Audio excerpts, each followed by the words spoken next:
Mau kemana kamu, Sin? Papa belum selesai, kata Yahya sambil menarik menantunya yang hendak beranjak dari divans.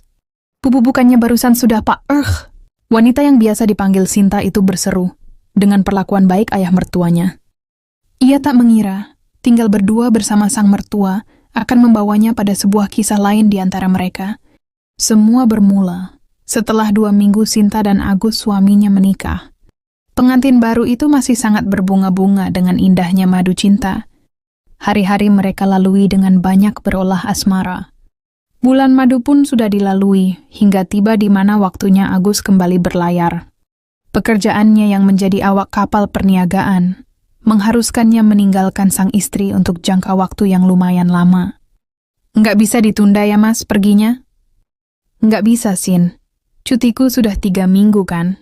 3 atau 4 bulan lagi aku usahakan pulang. Sinta mau tak mau melepas suaminya berangkat. Kamu nggak usah khawatir, kan ada ayah yang nemenin kamu di rumah, jadi ada teman ngobrol. Kalau Bisiti kan cuma datang pagi sampai siang aja. Iya Mas, tapi sering-sering kirim kabar ya. Iya, pasti aku akan sering ngabarin kamu kok. Dan ketika Agus sudah berangkat, Sinta pun kembali dari pelabuhan menuju rumah bersama Yahya papa mertuanya. Awal-awal Sinta tidur sendiri tanpa suami, dia biasa saja.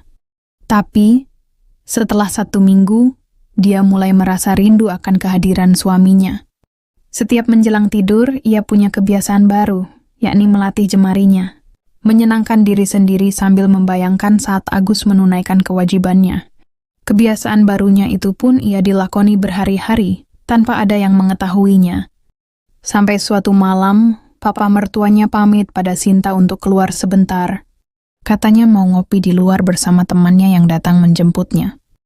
Sementara Sinta yang merasa leluasa karena rumah sepi, ia pun asik nonton TV sinetron kegemarannya.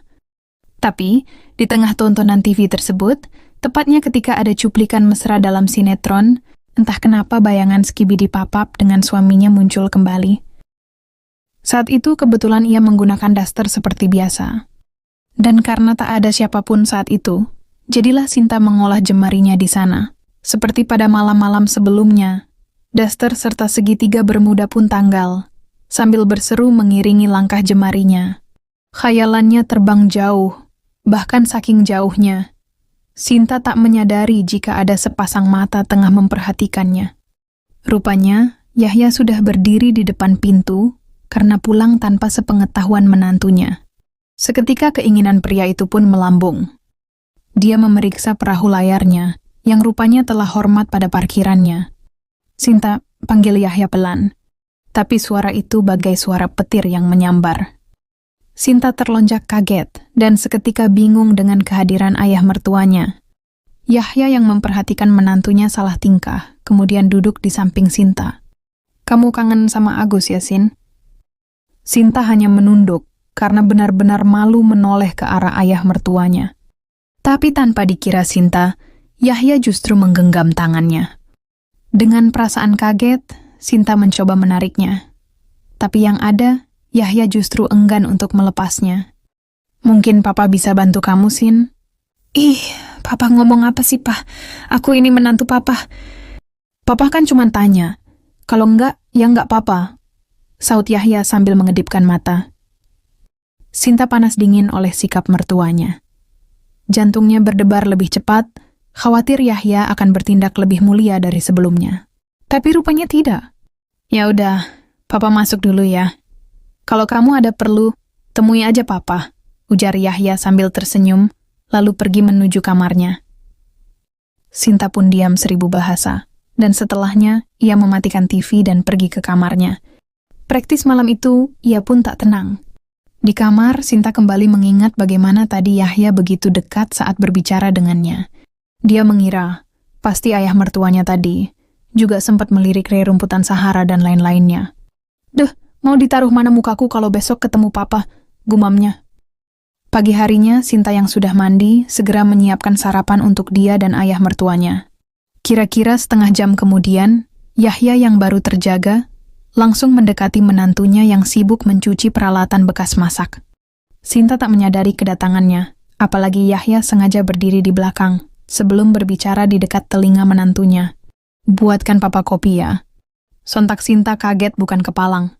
Bahkan saking kagetnya, hampir saja ia jatuh pada peyukan ayah mertuanya. Tanpa menjawab, Sinta buru-buru menyeduh kopi untuk mertuanya. Sementara Yahya dengan santainya menunggu di meja makan sambil mengotak-atik ponselnya. Sinta membawanya ke meja makan, di mana Yahya duduk menunggu di sana. "Ini Pak, kopinya." "Iya, makasih ya." Yahya pura-pura cuek saat Sinta ada di dekatnya. Setelah semua siap dihidangkan, mereka pun sarapan bersama. Usai makan, Sinta mencuci peralatan makan mereka. Yahya sempat melirik, sebelum akhirnya pura-pura hendak mencuci tangan juga. Ia kembali mendekat dan berdiri di belakang seperti memyuk menantunya. Sementara Sinta yang tahu kehadiran Yahya sontak merinding. Jantungnya lagi-lagi berdebar, khawatir Yahya akan bertindak lebih dari itu semua. Tapi lagi-lagi hal itu tak terjadi. Kamu wangi, Sin," puji Yahya sebelum pergi meninggalkan Sinta. Sinta bernafas lega dan meneruskan pekerjaannya. Bagaimanapun ia harus menjaga jangan sampai Bisiti, pembantunya, melihat mereka seperti tadi. Sampai esok harinya, ketika Bisiti, pembantunya baru datang pagi hari. "Mbak, ini apelnya." "Loh, siapa yang nyuruh Bibi beli apel?"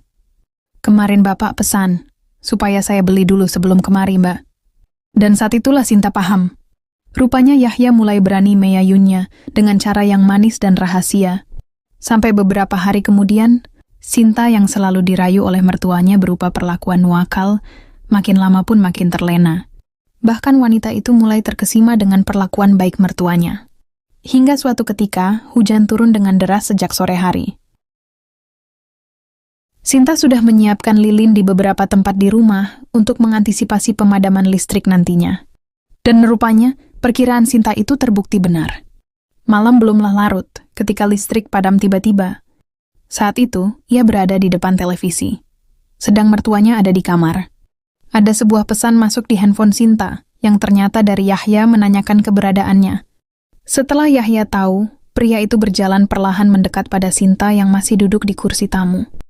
"Papa kira kamu sudah tidur, Sin." "Belum, Pak. Tadi lihat TV. Malah padam listriknya." Yahya sengaja duduk merapat. Sementara Sinta tak berusaha menjauh.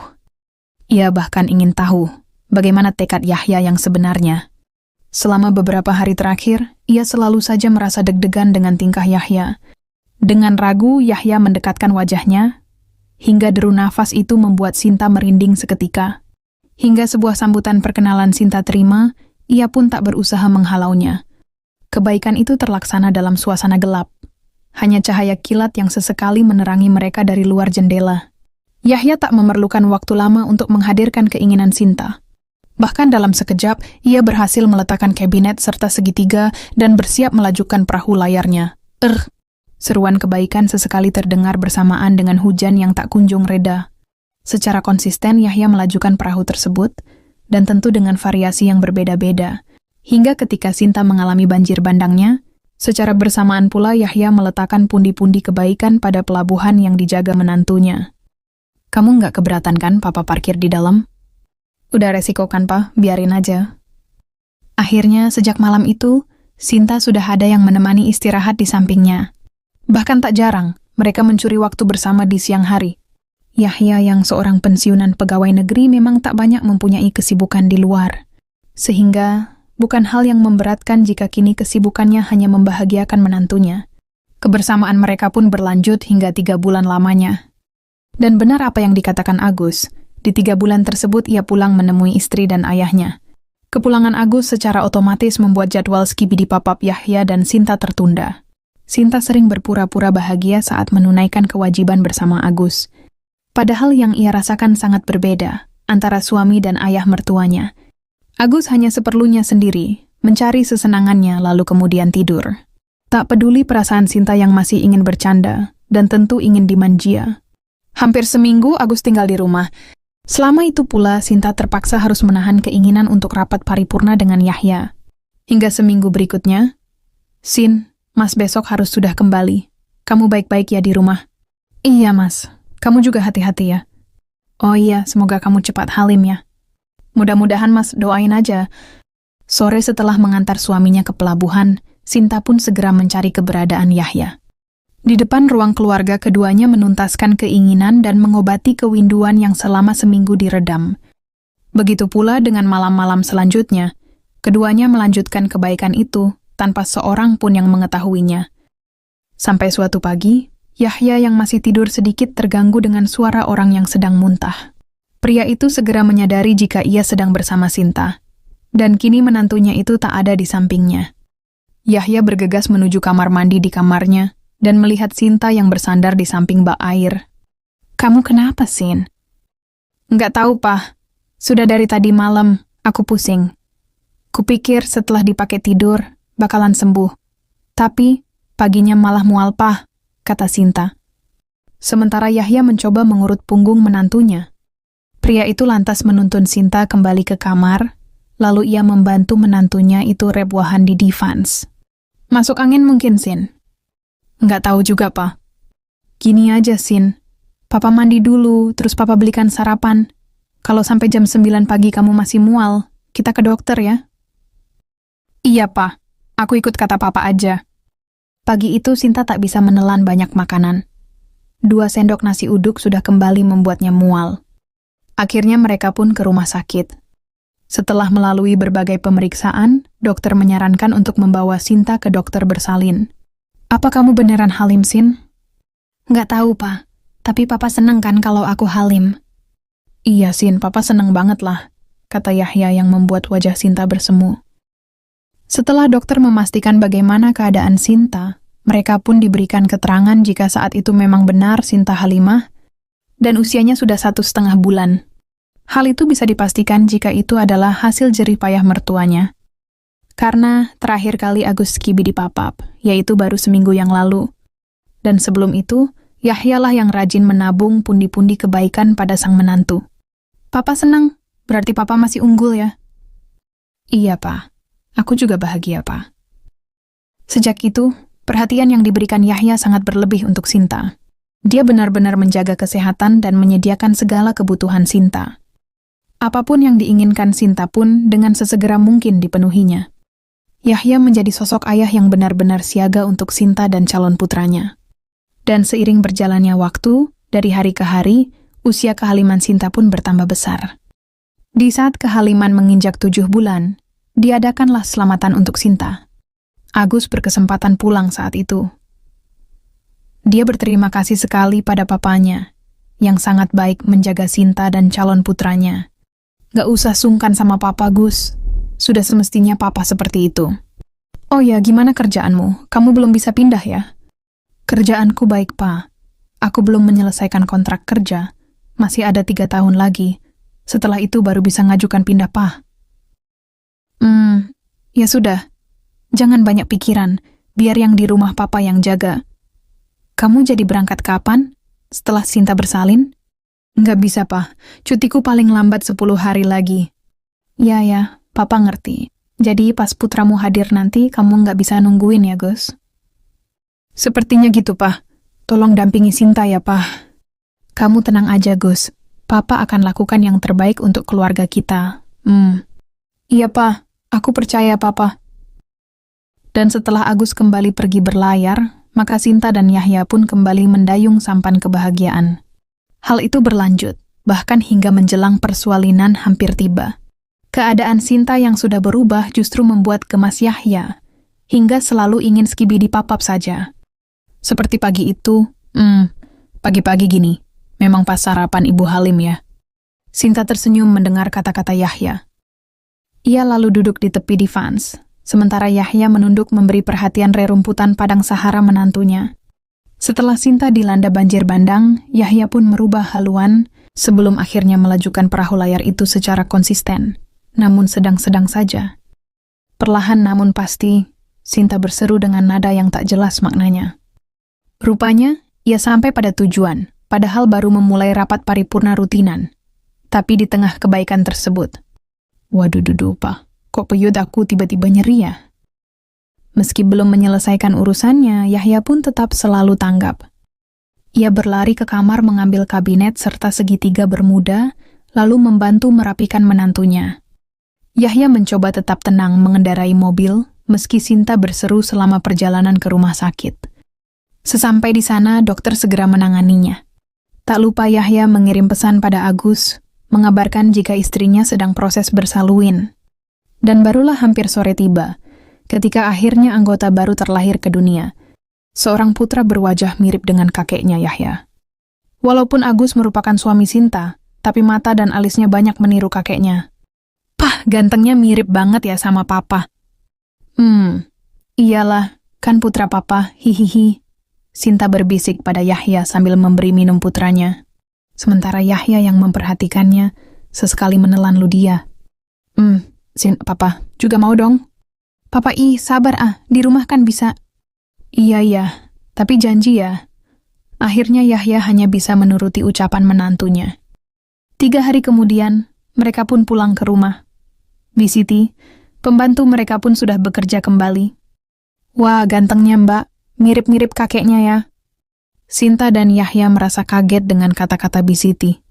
Tapi untunglah mereka bisa mengalihkan pembicaraan. Sehingga wajah putra Sinta tak lagi menjadi perbincangan mereka. Malam harinya, Agus video call dengan Sinta. Dia senang sekali anak yang dikira putranya itu sudah hadir ke dunia. Ketika wajah putranya itu dihadapkan pada Agus, suami Sinta itu pun mengatakan jika mirip sekali dengan Yahya, kakeknya. Untungnya Sinta bisa memberi alasan yang pas untuk suaminya, sehingga Agus tak berpikir yang tidak-tidak padanya. Oh ya Mas, kapan Mas bisa pulang? Mungkin sekitar 2 bulan lagi, Sin. Ya udah Mas, gak apa-apa, Mas baik-baik ya di sana. Iya Sin, kamu juga ya, jaga baik-baik ya anak kita. Setelah Agus memutuskan saluran telepon, Yahya yang berada tak jauh dari Sinta pun segera menghampiri menantunya. Lama sekali Agus teleponnya. Papa kan jadi nggak sabar nungguinnya. Memang Papa mau apa sih? Kok masih tanya sih, Sen? Mengerti akan maksud mertuanya, Sinta pun tersenyum dan menyiapkan sajian-sajian baiknya. Sementara Yahya menyambut antusias dan memberi perhatian lebih pada sajian tersebut. Dua-duanya sama-sama terlena, seolah dunia milik bersama. Sejak malam itu pula, mereka istirahat bertiga dengan Roni, putra Sinta yang baru hadir ke dunia. Yahya tak canggung membantu Sinta menggantikan popok atau meninabobokan Roni ketika terjaga. Kalau haus atau lapar, barulah Sinta ia bangunkan untuk memberi yang dibutuhkan anak mereka. Tak terasa, waktu sudah berjalan hampir 1,5 bulan. Kegiatan baik Nan Mulia Sinta dan Yahya pun sudah berjalan sejak seminggu yang lalu. Hingga menjelang kepulangan Agus, Sinta pun membatasi kebaikannya dengan Yahya. Papa mertuanya itu pun mengerti. Bahkan ia mencoba mencari kegiatan di luar rumah, agar pikirannya tak selalu tertuju pada Sinta saja. Sementara Agus begitu bahagia melihat pertumbuhan Roni, anak yang dikira putranya. Anak itu tampak begitu lucu dengan pipi gembulnya. Sayangnya, ia tak bisa lama bermain dengan putranya sebab hanya seminggu di rumah. Bahkan untuk syubidu papap dengan Sinta pun tak sempat, karena sang istri kedatangan tamu bulanannya. Singkatnya, Roni tumbuh dan berkembang dengan kasih sayang orang tua biologisnya, Yahya dan Sinta. Sedang Agus yang pulang dengan jangka waktu yang sama, setiap 3 atau 4 bulan sekali, tak cukup dekat dengan Roni. Meski dipanggil Mbah, Yahya tak mempermasalahkannya. Yang penting ia merasa dekat secara lahir dan batin dengan anaknya itu. Apalagi Sinta tak ubahnya seperti istri sahnya saja. Mereka juga tak lagi menggunakan jasa Bisiti, takut jika suatu saat lengah dan ketahuan akhirnya. Di usia Roni yang ke-3 tahun, anak itu tak mempersoalkan kedekatan kakek dan mamanya. Bagi Roni, sudah biasa sejak kecil ia melihat kemesraan mereka. Adapun ketika bersama Agus, mamanya pun memberi kedekatan dengan porsi wajar. Semua untuk menghindari kecurigaan Roni yang sering kritis menanyakan beberapa hal yang tidak biasa dia lihat. Setiap siang, Roni tidur selama beberapa jam. Itu sudah dibiasakan sejak ia mulai belajar berjalan pada usia 1 tahun. Dan ketika Roni tidur, saat itulah Yahya dan Sinta menyalurkan keinginan baik masing-masing. Seperti di dapur, ruang keluarga, bahkan garasi motor, tak luput menjadi ajang skibidi papap keduanya. Seiring berjalannya waktu, akhirnya kontrak kerja Agus selesai untuk 5 tahun. Dia mencoba mengajukan perpindahan tempat kerja, tapi rupanya perusahaan masih membutuhkannya di lapangan. Alhasil, pengajuannya ditolak dan Agus pun kembali memperpanjang kontrak kerja di kapal selama 3 tahun. Susah juga ya mas, mau pindah kerja?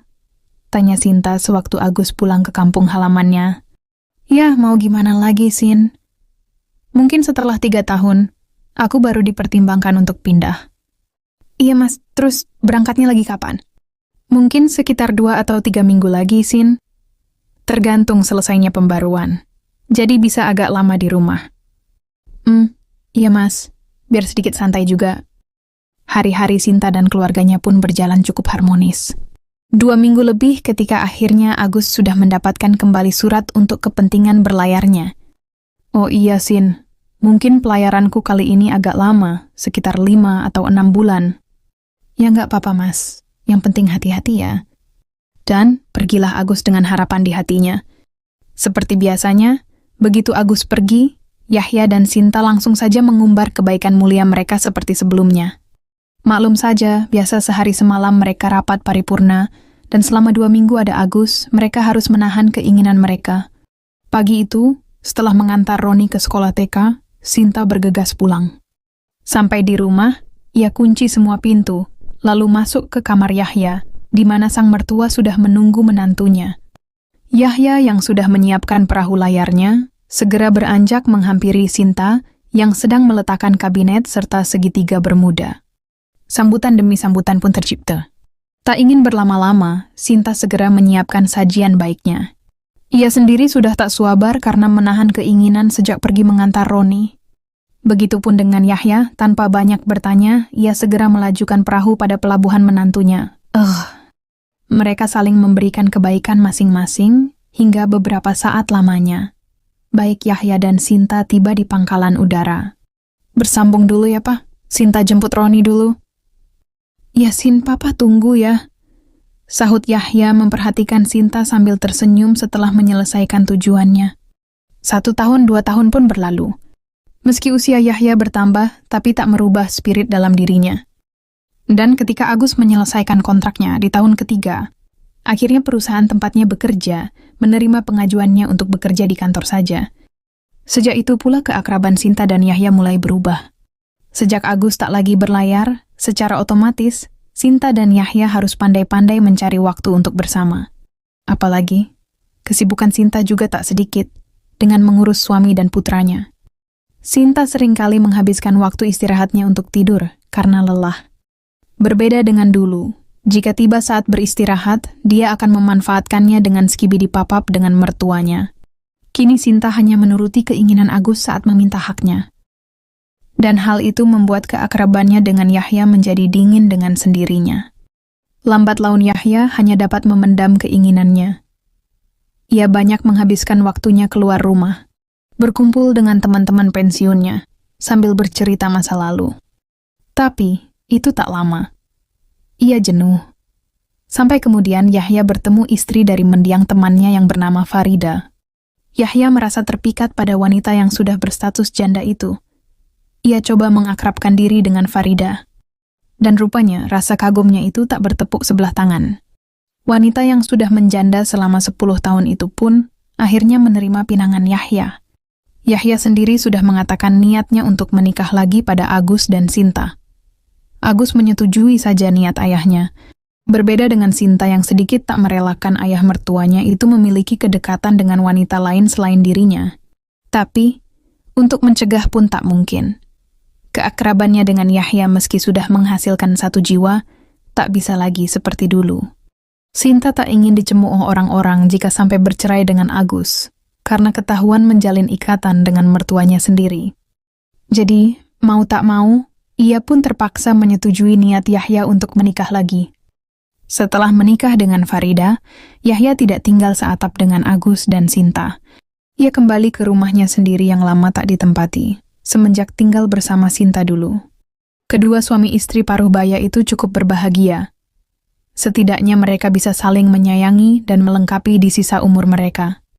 Agus dan Sinta juga memutuskan untuk menambah momongan lagi, tapi kali itu murni hasil jerih payah Agus, suaminya. Meski cukup repot, Sinta tak mau memakai jasa pengasuh atau pembantu di rumah. Ia dibantu Agus mengurus segala urusan rumah tangga sendiri.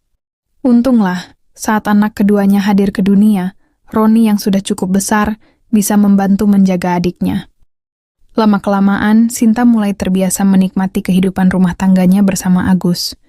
Walaupun kenangan indah saat bersama Yahya tak akan bisa lepas dari ingatannya, apalagi melihat wajah Roni yang mirip sekali dengan ayah mertuanya. Sinta tahu, tak seharusnya ia sering melamunkan ayah mertuanya itu. Tapi Sinta merasa rindu.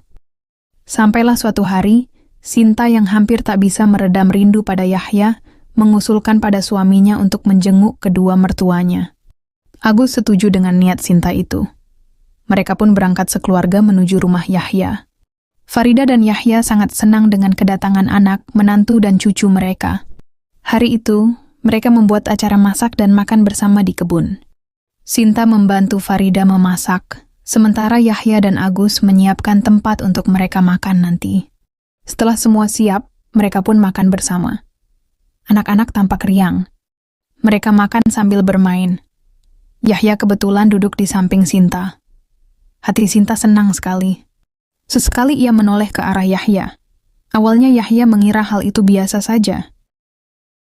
Tapi dari seringnya, akhirnya Yahya pun menyadarinya. Ia menatap sambil curi-curi senyum pada menantunya. Sinta yang dipandang pun menunduk, tapi justru meraih tangan Yahya dan menggenggamnya. Saat itulah Yahya mengerti, jika Sinta memberi kode sunyi padanya. "Oh iya, kalian jadi bermalam di sini kan?" tanya Yahya pada kedua anak Sinta. "Ya, rencananya sih gitu, Pak. Tapi apa nggak ngerepotin?" "Nggak ada yang direpoti, Gus. Kamu sama Sinta bisa di kamar belakang nanti. Anak-anak biar di kamar tengah," sahut Yahya. Sinta yang mengerti akan maksud dan strategi mertuanya pun turut menimpali. "Kalau gitu aku bawa masuk dulu barang-barang kita, Mas. Biar nanti bisa langsung istirahat," ujar Sinta pada suaminya. "Iya, Sin. Ini kunci mobilnya. Oh ya anak-anak, mumpung kalian ada di sini, kita jalan-jalan ke sungai yuk," kata Agus memberi kunci dan mengajak kedua anaknya jalan-jalan. "Pa, Papa bantu Sinta ya. Bunda Farida nggak bisa kalau harus angkat barang," timpal Sinta. Dan kebetulan pula, tiba-tiba Roni menarik tangan Farida. "Mbah ikut kita aja ke sungai. Ayo Mbah," ajaknya. Akhirnya, setelah semua pergi ke sungai, Sinta dan Yahya segera masuk dalam rumah. Keduanya menuju kamar belakang, yang terdekat dari kebun, supaya jika ada yang datang mudah terdengar. "Kamu kangen Papa ya, Sin?" tanya Yahya pada menantunya. "Ih Papa, tahu aja ah," jawab Sinta sambil mengambil perahu layar mertuanya. Yahya pun menyambut perlakuan baik menantunya. Ia ambil dua anugerah yang sudah lama tak mendapat perhatian lagi darinya. Mereka saling memberi sambutan, sebelum akhirnya Yahya mengulang kebaikan mereka. Akhirnya impian Sinta untuk bersama Yahya pun terwujud juga. Tapi, tanpa setahu mereka, Agus yang kebetulan kembali ke rumah untuk mengambil air minum putranya di dapur melewati kamar belakang, mendengar suara-suara lain di dalam kamar itu. Ia tahu betul, suara itu adalah suara istri dan papanya yang saling bercanda mesra. Agus makin ingin tahu. Ia ke arah pintu kamar dan mencoba mencari tahu apa yang ada di dalam kamar itu. "Memangnya, Agus nggak bisa ya, Sin?" suara Yahya. "Bisa sih, Pak, cuma Agus terbakar emosi, mendapati rupanya istrinya selama ini ada apa-apa dengan papanya. Ia syok dan tak percaya. Pikirannya mulai menerawang jauh dan mencoba menerka-nerka. Sejak kapan mereka seperti itu? Karena memang kerap kali Agus meninggalkan Sinta dalam waktu yang lama. Di saat Yahya tengah berkonsentrasi dalam rapat paripurna, di saat itulah emosi Agus semakin tak bisa dibendung. Ia bahkan gelap mata dan berlari mengambil parang di dapur lalu segera menemui mereka. Sinta yang saat itu tengah naik tahta, terkejut ketika mendapati suaminya datang tiba-tiba. Begitupun dengan Yahya yang kaget bukan kepalang dengan raut melongo. "Mama, Mas Agus, dengar aku dulu Mas, aku..." "Diam!" Begitulah kata-kata terakhir Agus sebelum akhirnya ia mendaratkan parang hadiah pada istrinya. Tapi, nasib justru berkata lain. Bukan Sinta yang mendapatkannya, melainkan Yahya yang menerima hadiah dari putranya. Yahya mendorong Sinta, sehingga Yahya yang mendapat hadiah itu seketika. Singkatnya 1 tahun kemudian, di sebuah ruang tunggu tahanan, tampak nenek beserta cucunya sedang berbicara dengan seorang narapidana di sana. "Ya, Roni bawakan bekal untuk ayah, dimakan ya, Yah," kata Roni pada narapidana itu yang ternyata adalah Agus, ayahnya. Makasih Ron. Oh ya, gimana kabar ibumu? Dia susah diajak ngobrol sekarang Gus, sering bicara sendiri. Timpal Farida, ibu sambung sekaligus wanita yang selama ini mengasuh dua putranya. Agus titip Sinta ya bun, cuman bunda yang Agus punya. Agus janji setelah bebas nanti akan membawa Sinta pulang ke rumah. Iya Gus, bunda tahu kamu orang baik, hanya nasibmu saja yang kurang beruntung. Agus menunduk, ia sedih sekaligus haru dengan kebaikan ibu sambungnya itu. Iya, sejak kejadian itu, Yahya meninggal di sangan putranya sendiri, sementara Sinta sempat stres, hingga akhirnya depresi memikirkan nasib Agus yang harus mempertanggungjawabkan kebaikannya. Beruntung, masih ada Farida yang sudi menerima Roni dan adiknya. Tak lain karena merasa iba pada Agus, setelah Sinta menceritakan kejadian yang sebenarnya. Demikianlah kisah Yahya, Sinta, dan Agus. Semoga dengan kisah ini, ada pelajaran yang bisa dipetik dan diambil hikmahnya. Sekali lagi mohon untuk bijak menilai kisah ini, karena sejatinya masih ada kisah serupa yang benar-benar terjadi di sekitar kita. Ambil positifnya dan buang negatifnya. Terima kasih atas perhatiannya dan Assalamualaikum warahmatullahi wabarakatuh.